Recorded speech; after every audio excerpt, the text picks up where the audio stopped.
সবাইকে সংবাদ এক নজরে স্বাগত। সঙ্গে আছি তাসমিয়া জেরিন। বাংলাদেশ ভারত পররাষ্ট্র সচিব পর্যায়ের বৈঠক শেষ হয়েছে। রাষ্ট্রীয় অতিথি ভবন পদ্মায় প্রায় 2 ঘণ্টার বৈঠকে বাংলাদেশের পক্ষে পররাষ্ট্র সচিব জসিমউদ্দিন এবং বিক্রম মিস্ত্রি ভারতের পক্ষে নেতৃত্ব দেন। প্রতিনিধি পর্যায়ের বৈঠকের আগে দুই সচিব একান্তে বৈঠক করেন। বিকেলে গণমাধ্যমকে বৈঠকের বিষয়ে জানাবেন পররাষ্ট্র সচিব জসিমউদ্দিন। লুটপাট করা অর্থে শেখ হাসিনা ভারতে বসে দেশকে অস্থিতিশীল করার ষড়যন্ত্র করছে বলে অভিযোগ করেছেন স্বরাষ্ট্র উপদেষ্টা জাহাঙ্গীর আলম চৌধুরী। খুলনায় আইনশৃঙ্খলা রক্ষাকারী বাহিনীর সঙ্গে মতবিনিময় সভায় তিনি বলেন, গেল 15 বছরে অনেক রকম সুবিধা নেওয়া ভারত এখন বাংলাদেশে নৈরাজ্য সৃষ্টির অপচেষ্টা করছে।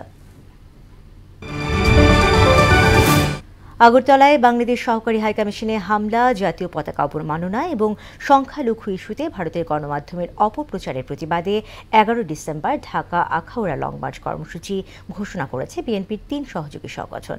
নয়াপল্টনে দলের কেন্দ্রীয় কার্যালয়ে যৌথ সংবাদ সম্মেলনে এই কর্মসূচি ঘোষণা করেন ছাত্রদল, যুবদল ও স্বেচ্ছাসেবক দল নেতারা।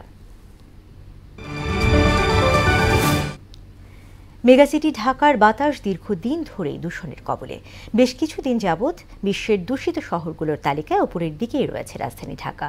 আজও সকাল 7:30টার দিকে 388 স্কোর নিয়ে বায়ু দূষণ শহরে শীর্ষে উঠে আসে ঢাকা।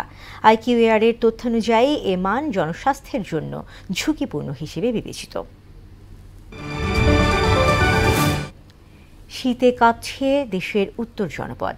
ঘন কুয়াশায় ঢাকা পড়েছে রংপুর, নওগাঁ, নীলফামারী, জয়পুরহাট ও পঞ্চগড়। নওগাঁয় দেশের সর্বনিম্ন তাপমাত্রা 9.9 ডিগ্রি সেলসিয়াস রেকর্ড করা হয়েছে। এদিকে শীত বাড়ায় স্থানীয় হাসপাতালগুলোতে শীতজনিত রোগীর সংখ্যা বাড়ছে। বিশেষ করে সর্দি, কাশি, নিউমোনিয়া ও শ্বাসকষ্টে আক্রান্ত হচ্ছেন তারা। ইসরায়েলি বাহিনীর হামলায় গাজায় আরও 44 ফিলিস্তিনি নিহত এবং 74 জন আহত হয়েছে। গত বছর অক্টোবর থেকে চলা তাণ্ডবে 44,700 ছাড়িয়েছে প্রাণহানি। আহত হয়েছে 1 লাখেরও বেশি মানুষ। গাজার স্বাস্থ্য মন্ত্রণালয়ের তথ্য মতে এখনও অনেক মানুষ ধ্বংসস্তূপের নিচে আটকা পড়ে আছে। দর্শক, এই ছিল সংবাদ এক নজরে। সবশেষ খবর সবার আগে জানতে মোহনার সাথেই থাকুন। এতক্ষণ সঙ্গে থাকার জন্য ধন্যবাদ।